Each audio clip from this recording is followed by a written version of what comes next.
전해와 이제 이제를 말씀을 드렸습니다. 이제에 대해서도 사실은 할 말이 많이 있는데 너무 이쪽만 가지고 계속 말씀을 드리기에는 좀 지루한 감이 있어서 오늘까지만 이제라는 제목으로 말씀을 드리고 다음 주부터는 그 다음 순서로 그냥 갈 것입니다. 에베소서 5장 8절 보니까 너희가 전에는 어둠이었더니 이제는 주 안에서 빛이라 빛의 자녀들처럼 행하라 라는 말이 에베소서 5장 8절에 있습니다. 우리가 전에라고 하면 예수 믿기 전이 아니라 우리가 율법에 있을 때를 전에라고 얘기를 하는 것입니다. 율법에 있을 때. 그리고 이제는 진리 안에 거할 때를 이제라고 하는 것입니다. 그러니까 전에와 이제는 비로소 예수 믿고 안 믿고의 그 차이점을 가지고 있는 경계선이 되는 것입니다. 경계선이. 전에는 우리가 율법의 행위로 말미암아서 인간의 자기의, 자기 옳다라는 시각을 말씀을 통해서 자기가 스스로 증거하고 또 그러고 다녔습니다. 하나님 말씀을 내가 지키니 나는 옳다라는 것입니다. 나는 옳다. 그것이 자기 법이 되는 거죠. 자기 법. 그러니까 하나님의 법을 내가 지킴으로 인해서 나는 옳다라고 하는 것이 바리새인들 서기관들이죠. 그래서 자기 의를 갖고 있었다는 것입니다. 자기 의를 가지고.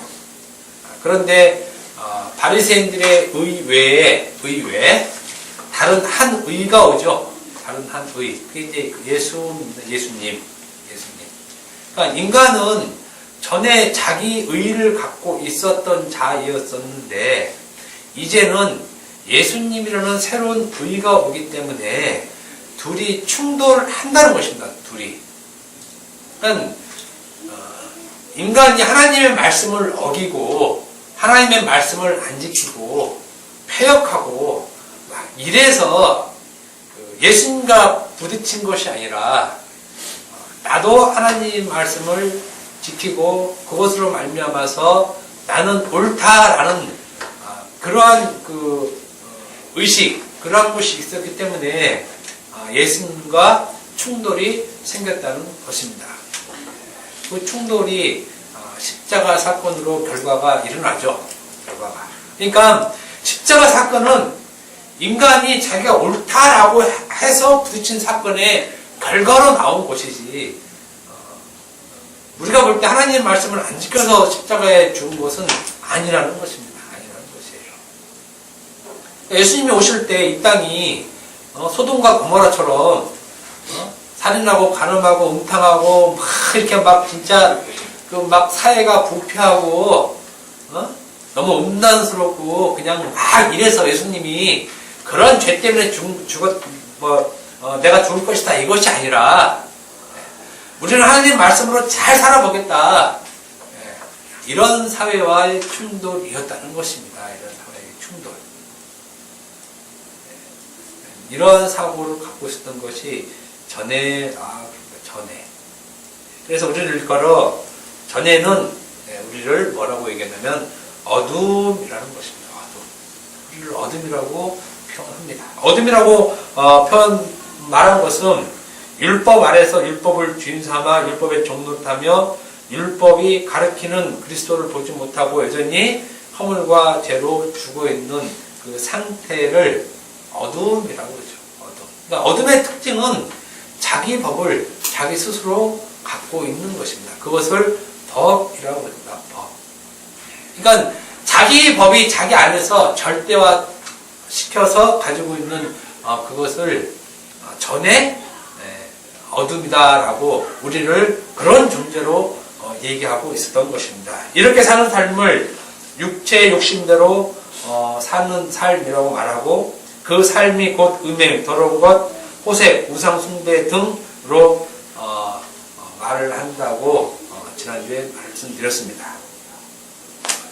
그리고 우리가 전에는 이러한 삶을 살았던 자들이었고, 그리고 이때에 우리가 말씀을 보면서 음행이라고 하고 호색이라고 하고 뭐 더러운 것이라고 하고 방탕한 것이라고 하니까 안 해야지, 우리가 이렇게 안 해야지, 우리는 말씀대로 살아야지 하고 있는 것이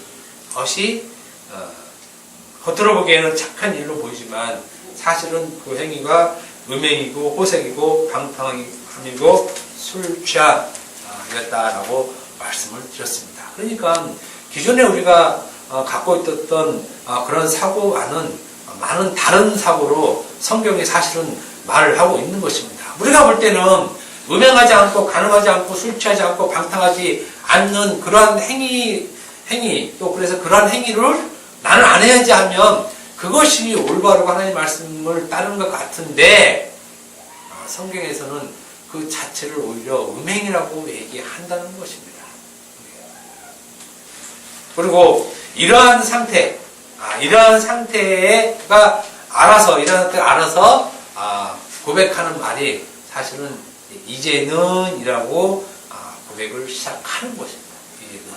그러니까 전에의 상태가 어떤 상태인지 알고 있는 상태의 고백이 이제는이라는 고백을 하는 것입니다. 그러니까 이제는 전에는이라는 도 마찬가지지만 이제는이라는 말씀도 사실 그 내용에는 상당한 많은 의미를 함의하고 있는 말씀입니다. 예수 믿는다고 하는 사람들이 비로소 확실한 자기 정체성을 갖는 때입니다. 이제는 이라는 말이 이제는.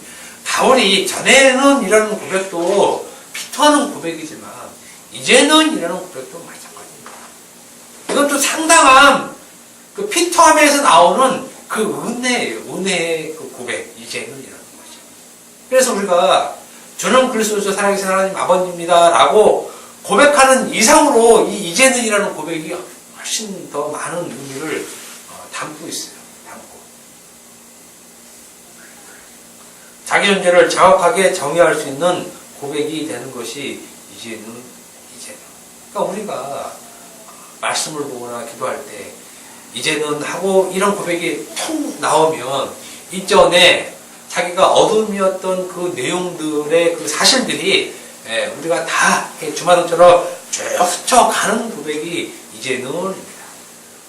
고백할 때 이제는 했을 때 옛날에 자기가 어떤 방탕한 생활 그때를 기억하는 것이 아니라 자기의 법으로 그것을 자기 의로 삼고 살았을 때 그거는 법을 지키고 안 지키고의 문제가 아니에요. 자기 주관대로 자기 주장대로 살았을 때를 얘기하는 것입니다. 그래서 이 고백이 바로 이제는 라는 것이고 이제는이라고 말함으로 말미암아서 내 존재가 어떤 존재인지 확실히 알게 된다는 것입니다. 이 사람은 자기 자신이 육체와 함께 그 정욕과 탐심을 십자가에 못 박았다는 것, 또 못 박혔다는 것을 이미 안 자입니다. 육체와 함께. 그래서 그리스도의 사람들은 그 육체와 함께 십자가에 못 박았다라고 얘기하죠. 그리스도의 사람들은. 그리스도의 사람들이 아닌 사람들은 그걸 모른다는 것입니다. 자기 육체가 십자가에 못 박혔는데 그 육체가 어떤 육체인지 모르고 있는 것입니다. 그 육체가 어떤 육체인지. 그래서 이제는 하면서 전에의 상태를 은혜로 볼 수 있게 되는 것입니다. 그래서 전에 우리가 얼마나 율법의 종노릇하며 살았고 그것이 하나님 앞에서 얼마나 악한 행위실했는지 알 수 있고 볼 수 있는 것입니다. 저는 얼마나 하나님의 의가 아니라 자기 의로 살았는지 잘 알 수 있는 것이 이제는이라는 그 은혜 속에서 보고 있다는 것입니다. 물론 인간들은 다 하나님의 법, 말씀의 법을 다 갖고 사는 자입니다. 그런데 하나님의 법과 자기 법을 다 갖고 사는 자이지만 무엇을 하냐면 이런 것들이 전에 다 죄 가운데, 죄와 허물 가운데 살았던 것을 알게 해주는구나 라는 사실을 이제는 이라는 시각으로 그걸 바라보고 있는 거죠. 마치 산 정상에서 밑으로 쭉 바라보고 있는 것과 마찬가지예요. 그러니까 여러분들 스스로가 전에 여러분들이 어떻게 사는 건지 말씀을 통해서 그걸 잘 보고 있는 것입니다. 그러니 이제는 이라는 이 말은 참으로 하나님의 은혜와 공의가 아니면 도저히 닿을 수 없는 말입니다. 사실은 저는 그리스도죠 살아계신 하나님의 아들입니다 라는 고백은 툭 나올 수 있어요. 내가 주님이 십자가에 못 박혀 죽으신 걸 믿습니다. 이런 말도 나올 수 있습니다. 그런데 이제는 이란 말은 안 나와요. 왜냐하면 이제는 전적으로 자기가 그 부정된 상태를 고백해버려야 되는 거거든요. 이제는 자기 자신이 그 부정된 상태. 그러니까 자기 자신이 를 부정하지 못하고서는 그 이제는이라는 고백을 할 수가 없어요. 할 수가. 그러니까 유대인들은 이제는이라는 고백을 절대 못하잖아요. 왜냐하면 여전히 자기가 갖고 있는 것이 무엇이냐면 율법으로 말미암는 의. 그래서 그 의를 자기 의로 삼고 있잖아요. 자기 의로. 그러니까 이제는이라는 말을 할 수가 없는 것이 할 수가. 예수 믿는 사람도 마찬가지예요. 내가 주님을 하나님 아들로 믿습니다. 이렇게 얘기해도 이제는 그건 할 수가 없는 것이에요.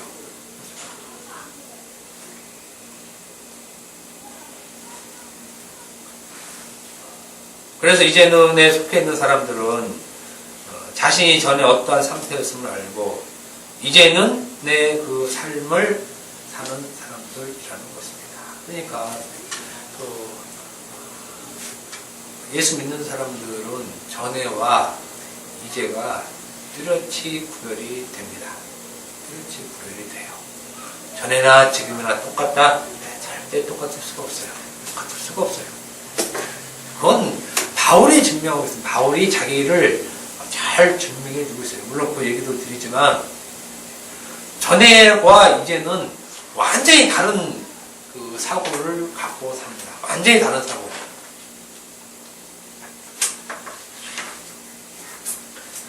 그런데 사실 이제는 이라는 그 상태를 올바로 인식 못하고 있는 사람들이 대부분이라는 것입니다. 즉 이제는 그 속에서의 그 삶이 이제는 이라는 그 속에서의 삶이 무엇인지 잘 모르고 있다라는 얘기입니다. 물론 전에도 모르니까 이제도 모르는 것입니다. 전에 자기가 어떤 삶을 살았는지 일반 윤리나 도덕 기준에서의 삶을 만 보기 때문에 이제는 또 마찬가지예요. 이제는 전에 그 윤리와 도덕적으로 살던 삶에서 안 하는 것으로 이제는 그 살고 있는 것인데 그거는 성경이 말하는 이제는 아니라는 것입니다. 특히 복음을 아는 사람들이 오히려 자기 삶의 정체성을 잊어버리고 사는 경우가 많이 있습니다. 많이 있어요. 많이 있습니다. 복음을 안다고 하는 사람들의 그 삶, 자기 정체성에 대한 삶. 무슨 말이냐면 이들은 전에는의 상태, 즉 율법 행위는 자기 의를 드러내기 때문에 성경에서 말씀하신 내용이 있죠. 특히 하라 하는 말씀. 이런 말씀은 하지 않습니다. 성경에서 뭐 해라 그러면 하지 않아요. 또 하지 마라 그러면 또 과감하게 또 서슴없이 해요. 참 물론 어떻게 이해했건 자기 합리화를 가지고 있겠습니다만 하라 그러면 하지 않고 하지 마라 그러면 하고 이런 현상을 우리는 사실은 잘 볼 수 있어요. 예를 들면 서로 사랑하라는 말이 있습니다. 사랑해야죠. 근데 중요한 건 사랑하라는 말은 인간은 사랑할 줄 모르는 이기적인 존재이기 때문에 사랑하면 안 되고 사랑하면 오히려 그것이 자기 의를 드러내는 행위로 보기 때문에 사랑하지 않는다는 것입니다. 물론 우리도 이러한 사고에 갇혀 있을 때도 있습니다. 사랑하는 것, 그러니까 하라는 것은 인간이 자기 의를 드러낸다는 얘기입니다. 사랑하면 그러니까 자기 의를 드러내는 건 죄이기 때문에 그러면 다른 말로 얘기하면 사랑하는 것은 죄다 이렇게 나오는 거죠. 그러면 할 필요 없게 되는 것이죠. 그런데 그걸 합니까? 그러니까 사랑하지 않습니다. 약간 냉랭하죠. 냉랭해요. 여러분들이 잘 알 것입니다. 복음 아는 사람끼리 만나면 냉랭해요. 네. 무엇을 해도 죄만 나오는 죄인이라는 것입니다. 그러나 우리가 알아야 될 분명한 사실은 그것을 이제는 다 안다는 거예요. 다 안다는 거. 그죠? 여러분들, 이제는 전에 우리가 어떤 존재였는지 다 까발려진 상태예요. 까발려진 상태. 여러분들의 상태. 여러분들이 진리를 알았으면 전에는 이미 우리 안에서 다 까발려진 상태예요. 다. 그리고 앞으로 드러낼 것들만 나와 있는 상태지 처음 우리가 뭐 느꼈듯이 처음 느끼는 것 그런 상태는 아니라는 것입니다. 이미 다 까발려진 상태들이 점차 드러나는 것 뿐이에요. 점차 드러나는 것 뿐. 전의 삶이 우리가 얼마나 그런 율법적 삶이었는지를 잘 아는 시각을 가진 사람들이 이제는 이라는 곳에 사는 사람들이라는 것입니다. 우리는 전에 이미 다 죄인으로 드러난 자들이고 앞으로도 늘 죄인으로 드러날 자들입니다. 그거는 우리 몸이 죽기 전에는 늘 드러나는 것. 이제는 우리가 그걸 다 안다는 거예요. 이제는 전에 예수를 죽인 폭행자여 살인자여 비방자여 수군수군하는 자였음을 우리는 여러분들은 다 알고 있다는 사실입니다. 그런데 이제는 그러한 전의 사람인 우리에게 진리를 넣어 이제는 이라는 새 것으로 만들어 놓은 것이 여러분이라는 것입니다. 여러분. 전에를 갖고 있었던 여러분들에게 진리의 성령께서 우리 가운데 들어와 버리시죠. 그래서 이제라는 존재를 새롭게 만들어낸 새로운 피조물이라는 것입니다.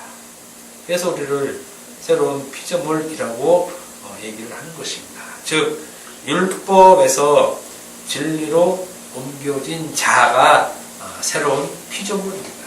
율법에서 진리로 옮겨진 자. 그럼 우리는 진리로 율법을 보겠죠? 그죠? 당연히 진리로 이제 율법을 보고 그게 이제는 다른 사람의 삶이라는 것입니다. 그래서 예수의 피값으로 새것이 되어 만들어 놓은 자들이 지금 이 자리에 앉아 있는 우리들, 그래서 우리를 택한 족속, 왕 같은 제사장 이렇게 우리를 표현하고 있는 것입니다. 그래서 우리가 이제는 하고 사는 것입니다. 사는 것. 이 삶이 진리 안에서 자유하는 삶이고 자유케 된 자들의 삶이에요. 그러니까 이제는이라는 우리는 진리 안에서, 주 안에서, 은혜 안에서, 긍휼 안에서, 말씀 안에서, 성령 안에서, 복음 안에서 사는 것입니다. 지금 복음 안에서. 근데 그 복음 안에서 삶에도 불구하고 이렇게 사는 것이 어떤 것인지 모른다니까요. 답답한데 분명히 진리를 가졌다고 하면서 진리 안에서 사는 것이 무엇인지 몰라요. 무엇인지.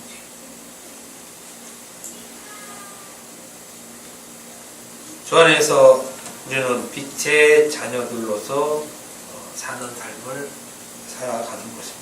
즉 이제는 이라는 고백을 하는 자들의 삶은 빛으로 빛의 자녀로서의 삶을 산다는 것입니다. 에베소서 9절 보면 빛의 열매는 모든 착함과 의로움과 진실함에 있느니라 라고 말씀하고 8절에 빛의 자녀들처럼 행하라 라는 이런 말씀이 있잖아요. 빛의 자녀처럼 행하라 그러니까 봐라 성경에서 행하라라고 되어 있지 않느냐 라고 그러는데 그래서 성경은 이제 잘 보자는 것입니다.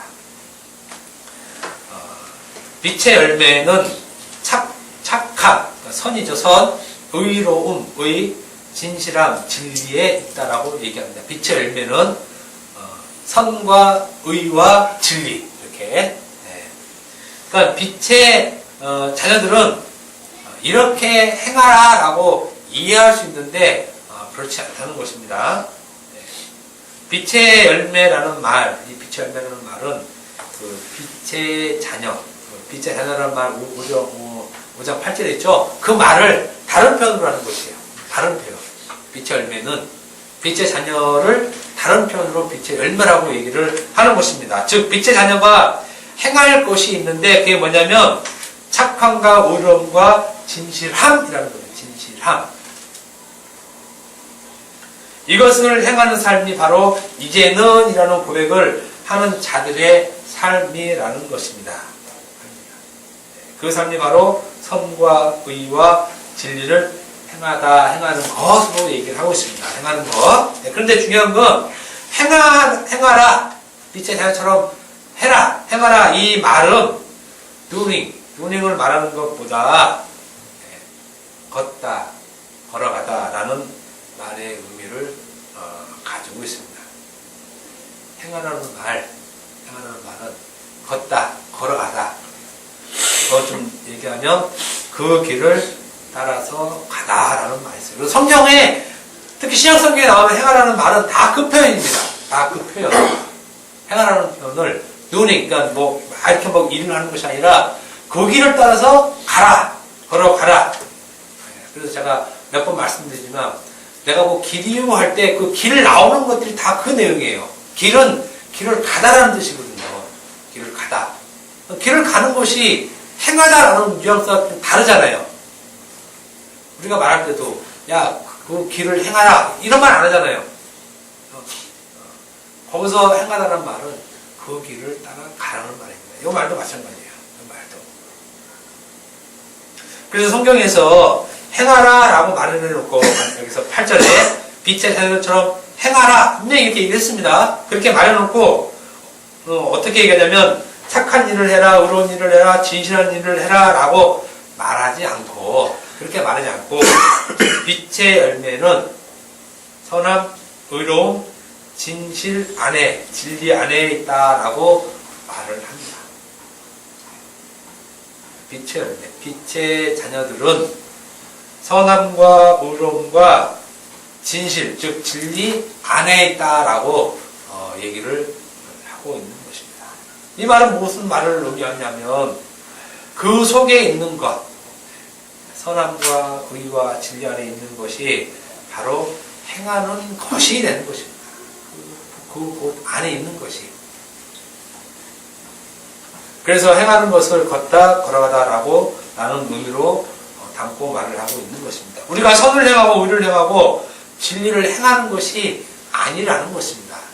진리를 행할 수가 없어요. 진리를 어떻게 진리를 행합니까? 선도 마찬가지예요. 의도 마찬가지예요. 이것들은 다 우리에게 주어진 것들이죠. 선도, 의도, 진리도 우리에게 주어지잖아요. 이걸 가지고 가는 삶이에요. 가는 삶. 따라가는 거, 걸어가는 거. 그것을 행하다라고 단지 표현하고 있는 것 뿐이라는 말씀입니다. 그러면 그냥 따라가기만 하면 되는 것이냐? 절대 그럴 수 없다는 거죠. 그 길을 따라 걸어간다는 말은 선이고 의심, 진리심, 그리스도를 증거하는 삶이 되겠죠. 자연스럽게 그 삶으로 옮겨지는 것입니다. 이것이 빛의 자녀로 행하는 이제는의 삶을 사는 것입니다. 그러니까 지금 우리가 이제는 할 때 이 선함과 의와 진리를 따라 그것을 증거하는 삶을 사는 것이 빛의 자녀로 사는 삶을 행하는 삶을 사는 것이죠. 이것이. 그러니까 이제는 우리가 뭘 해야 될지 알죠. 이제는 선과 의와 진리를 따라가서 그 선과 의와 진리를 증거하는 자로서의 삶. 이 삶을 지금 끌고 간다는 거예요. 우리가 성경에서 늘 보듯이. 우리가 실제로 걸어가지만 그걸 끌고 가시잖아요. 우리를. 이게 빛의 자녀로서 이제는 이라는 고백하는 자들이 이러한 삶을 산다는 것이에요. 산다는 거. 그러니까 뭘 어떻게 살아. 이런 말이 전혀 할 필요가 없게 되는 것입니다. 어떻게 살아. 이런 말을. 이것을 가장 잘 보여준 사람, 바울이죠. 바울. 가장 빛으로 빛의 자녀처럼 행한 사람, 선과 의와 진리를 증거하고 다니는 사람인 이 사도 바울이 잘 보여주고 있다는 것입니다. 바울이야말로 전에의 삶을 이제는으로 해석해서 증거한 자의 모델입니다. 모델. 아주 확연히 구분되죠. 그러니까 복음을 아는 우리들이 볼 때 복음을 알기 전이나 알기 후나 인간은 변할 수 없어. 인간은 그런 존재야. 그렇지만 바울을 보면 우리가 그런 생각에서 확 깨져. 그냥 확 깨잖아요. 다 베드로도 그렇고 야고보도 그렇고 확 깨잖아요. 우리 이 깜짝 놀랄 정도로 완전히 다르다는 거예요. 사실은 물론 어떤 일정한 삶의 형태는 같을지라도 오늘날 우리는 여전히 율법에서 말한 것들을 어떻게 해야 되느냐, 율법을 어떻게 해야 되느냐 이런 고민을 많이 하고 있습니다. 복음을 아는 자도 모르는 자도 이 속에 섞여서 잘 이걸 해결을 못해요. 해결을 못해. 이거 지켜야 되냐 안 지켜야 되느냐 그러잖아요. 분명히 일반 기존교회에서는 율법을 지키는 걸로 얘기하면 그건 좋습니다. 율법을 지키는 것도. 그래서 구약도 율법, 신약도 율법이라고 얘기하는데 저는 그렇게 보지 않습니다. 구약은 율법 맞는데 신약은 진리입니다. 진리. 신약에서 얘기하는 바울에 보면 다 진리예요. 법이 아니라. 이것을 바울이 자기의 경험을 통해서 보여주고 있습니다. 그러니까 전에는 그 율법을 이제는 진리를 가진 자들이 어떻게 그 율법을 봐야 하는지 잘 보여주고 있어요. 잘 보여주고 있어요. 우리가 알다시피 바울은 율법을 행하는 것에 대해서 상당히 공격적이에요. 그죠? 아주 공격적입니다. 심지어 저주를 퍼붓기도 해요. 이러한 바울도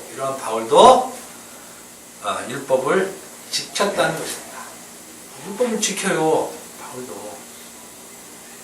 분명히 율법을 지키는 일은 전에의 일입니다. 율법을 지킨다는 건 전에의 일이에요. 근데 어찌된 일인지 바울이 그 율법을 지키더란 말입니다. 율법을. 그 내용이 사도행전 21장에서 쭉 읽어보면 나와요. 24장까지. 그 이상 계속 이제 연결돼서 나오고 있습니다. 그러니까 지금 시간이 많이 없으니까 여러분들이 한번 사도행전 21장에서부터 이제 바울이 예루살렘 들어가서부터의 그 내용, 그 내용들을 쭉 보면 알 수 있습니다. 그래서 사도행전 21장 26절 한번 봅시다. 사도행전 21장 26절.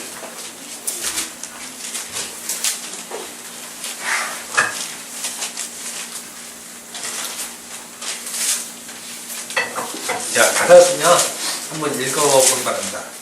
사도행전 21장 26절. 자, 다같이 시작. 바울이 이 사람들을 데리고 이튿날 그들과 함께 교회를 하고 성전에 들어가서 각 사람을 위하여 제사를 드릴 때까지 결례를 하지 않게 된 것을 시고하니라. 네, 여기서 보면 결례를 행하고라는 말이 있죠. 정결 예식을 지켰다는 말이에요. 근데 유대인들은 정결 예식이 상당히 중요하잖아요. 상당히 중요해요. 정결 예식. 이 정결 예식에 바울이 직접 참여해서 이것을 지키고 지켰다는 것을 또 신고를 하죠. 이것을 바울이. 네. 그런데 사실은 이건 바울이 전혀 자기 신앙과 맞지 않습니다. 실질적으로 바울이 그 21장 그 13절 보면 바울이 대답하여 이르되 여러분이 어찌하여 우러 내 마음을 상하게 하느냐. 나는 주 예수의 이름을 위하여 결박당할 뿐만 아니라 예루살렘에서 죽는 것도 각오하노라 하는 이 굳건한 예루살렘에 지금 들어가는데 사람들이 이 바울이 모세를 배반하고 아들들에게 할례를 행하지 말고 또 관습을 지키지 말라라고 했다 이거예요. 바울이. 야, 너희들은 모세가 가르치는 율법도 지키지 말고 배반하고, 그러니까 지키지 않는 정도가 아니라 완전히 배반하는 거죠. 이게 이제 21장 21절의 말씀인데 있는데, 또 아들들에게 할례도 행하지 말고, 그러니까 약속의 표도 하지 말라는 얘기예요. 하나님 백성의 그 징표도 하지 말라 그랬고, 또 관습을 지키지 말라고 바울이 했다. 사람들이 그러니까 만약에 바울 네가 예루살렘에 오면 이 사람들이 너를 잡아 죽일 거야. 그러니까 바울아, 우리가 너한테 얘기하는데 네가 그렇게 죽지 않으려면 나는 그렇게 말한 적이 없다. 그런 의미로 율법을 지켜라. 이렇게 지금 바울에게 권면을 한 것이에요. 그래서 24절 보면은 그들을 데리고 함께 결례를 행하고 그들을 위하여 비용을 내어 머리를 깎게 하라. 그러면 모든 사람이 바울에 대하여 들은 것이 사실이 아니고 바울은 그런 사람이 아닐까라고 하고 바울도 율법을 지켜 행했다. 이렇게 알 것이다 사람들이. 그래서 율법을 지키라고 얘기를 하고 바울이 오케이 해서 바울도 정결 예식이라는 율법 행위를 지키는 것을 볼 수 있습니다. 율법은 잘 아다시피 하나를 어기면 다 어기는 거죠. 하나를 지키면 또 다 지키는 거예요. 다 지키는. 바울이 이걸 했다는 건 나머지 율법도 다 지켰다는 것이에요. 난 요것만 그때 상황에서 요것만 살짝 지켰어. 내가 어쩔 수 없는 상황이라. 이거는 변명이죠. 또 자기 말에 대한 변명. 이렇게 바울도 율법을 지킵니다. 그죠?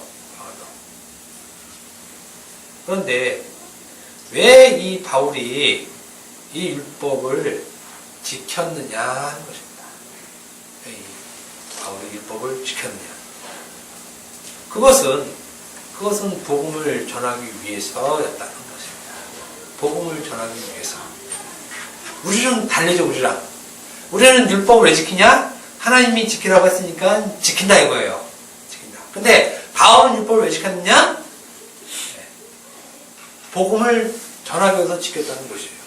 이게 좀 달라요. 좀 우리가 율법 지키는 것과 바울이 율법 지키는 것과는 내용이 다른 것이에요. 내용이 다른 것. 내용이. 그러니까 지금 빛의 자녀의 삶이 이 형태라는 얘기예요. 이 형태. 이런 형태. 율법은 지킬 필요가 없어. 율법은 다 그건 옛 것이야. 옛 언약이야. 이랬으면 바울도 끝까지 목숨 걸고 예루살렘에서 가서 죽을지언정 나는 절대로 지키지 않는다. 그러고 여기서 딱 순교하면 딱 끝이에요. 땡 끝났어 이제. 사도행전 대권 끝났어. 근데 안 그러잖아요. 바울이 오케이 하고 장로들의 말, 야고보와 장로들의 말을 듣고 나시린 4명 데려와서 그 사람 머리 깎이고 자기도 머리 깎고 정결 예식을 아주 엄숙하게 지내고 잘 지켰습니다 하고 신고까지 해요. 그렇게. 그거는 비겁한 행동이죠. 그거는 다른 쪽으로 보면. 그런데 바울이 이렇게 한 것은 복음을 전하기 위해서 했다는 것입니다. 사도행전 24장 18절을 한번 사도행전 24장 18절.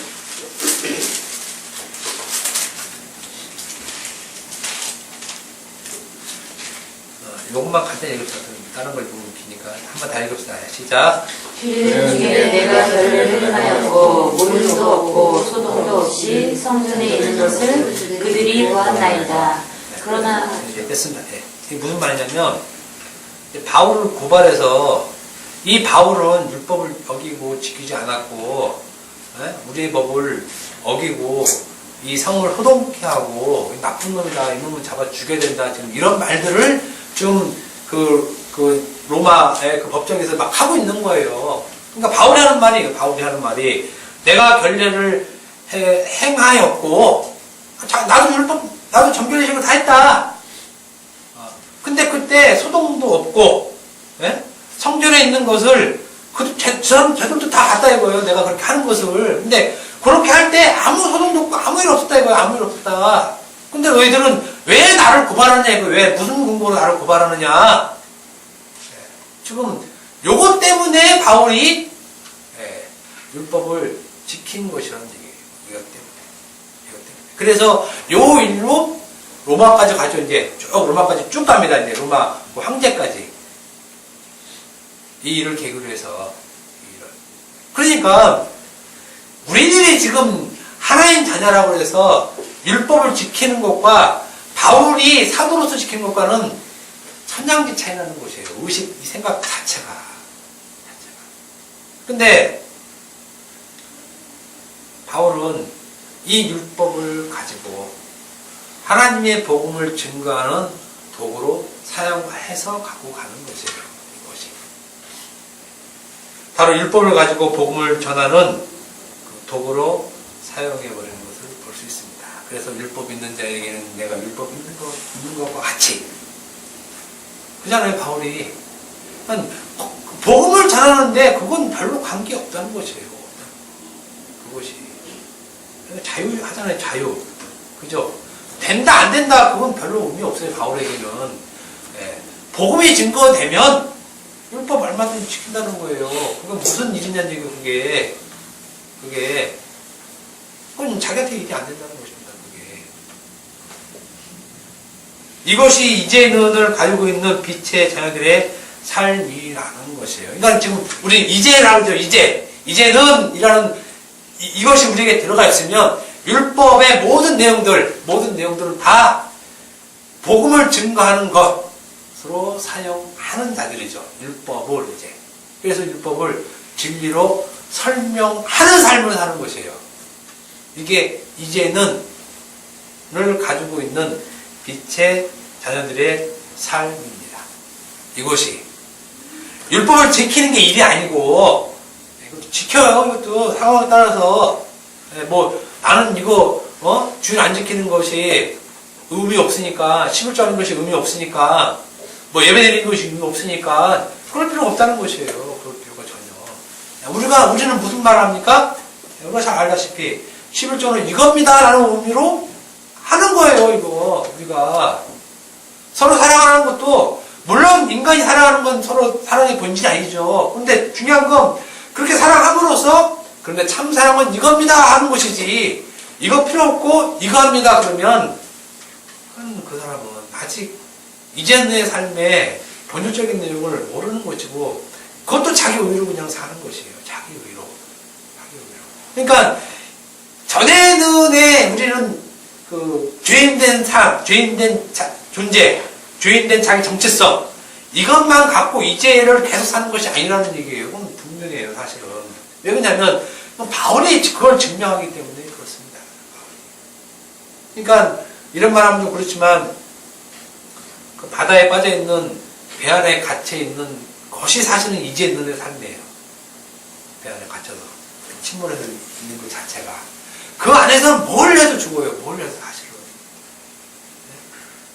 뭘 해도 죽어요. 거기서 빠져나온 게 사실은 구원이잖아요. 구원. 유일한 구원이 거기 나오는 거예요. 창문 깨져서 나오는 게 구원이잖아요. 그 사람들에게는. 거기 있는 건 사실은 죽음이라는 것이 맞다겠지만 그러니까 율법에 갇혀있다는 건 그 안에 갇혀있다는 것이에요. 그 안에. 근데 그 안에서의 구원이 이제는 이름이죠. 이제는. 그러면 우리가 사는 모든 세상에서는 다 침몰해서 다 죽을 수밖에 없지만 이제는 알고 자기가 이제 어떻게 살아야 될지 구체적으로 알고 사는 것이에요. 구체적으로 선과 의와 진리를 그리스도로 증거하고 그 증거하는 그 모든 삶에서 율법이 다 동원되는 것입니다. 다 동원되는 것이에요. 이게 빛의 자녀로서의 삶이고 이제는을 아는 자들의 자연스러운 현상입니다. 물론 연약해서 또 이것에 대해서 우리가 하나님께 간구하고 우리의 영성을 깨닫고 기도할 수는 있죠, 당연히. 근데 우리는 이미 전에와 이제를 쭉 두루 보는 그러한 자들이지. 우리가 사소하게 율법을 이건 뭐 지키네, 나네, 폐기됐네, 뭐 완성됐네 이거 신학을 암만 떠들어봤자 공허해요.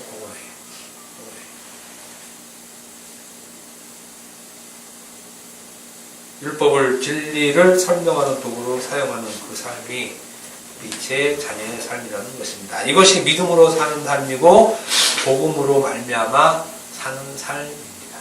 이러한 삶을 바울은 하나님의 은혜로 되었다라고 해요. 하나님의 은혜로 되었다. 그래서 고린도서 15장 10절에 그러나 내가 나된 것은 하나님의 은혜로 된 것이니 내게 주신 그 은혜가 헛되지 않냐며 내가 모든 사람들보다 더 많이 수고했으나 내가 한 것이 아니요 오직 나와 함께 하신 하나님의 은혜다. 그래서 은혜 계속 얘기하는 것입니다. 한 절에.